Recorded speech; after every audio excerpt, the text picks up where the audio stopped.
In May 1845, the British Empire sent 129 of its finest men into the unknown. Their mission? To map the final piece of the Northwest Passage. The ships, the Erebus and the Terror, were floating fortresses, equipped with internal steam heating and 8,000 tins of preserved food. The archive records that the men were seen for the last time by a whaling ship in Baffin Bay, waving hats and cheering. They expected to be home in a year. They wouldn't be seen again for a century.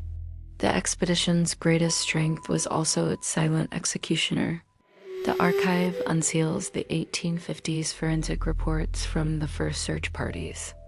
The 8,000 cans of food were sealed with lead solder. As the ships became trapped in the relentless grip of the Victorian Strait ice, the men began to change. The lead leached into their food, causing paranoia, abdominal pain, and cognitive collapse. The very technology meant to save them was slowly turning their minds into a frozen fog. For years, the only clue was the Victory Point note.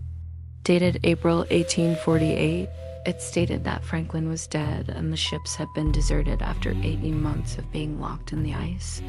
But the archive notes a terrifying detail in the margins. The handwriting of the officers had deteriorated into jagged, unrecognizable scrawls. The survivors, led by Captain Crozier, decided to walk. They set off across the ice, pulling massive wooden lifeboats filled with useless luxuries, silver spoons, silk handkerchiefs, and heavy books, while their bodies were wasting away. Search parties eventually found the first 3 graves on Beechey Island. The bodies, preserved by the permafrost, looked like they were merely sleeping. Their eyes were open, staring at a sky they couldn't see. But the archive reveals that these men were the lucky ones. They died before the hunger set in.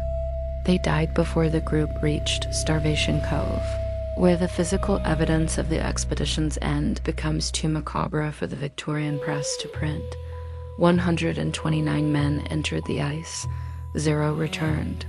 Subscribe to the archive. In Part 2, we unseal the Inuit testimonies and the terrifying truth of what was found inside the lifeboats at Starvation Cove.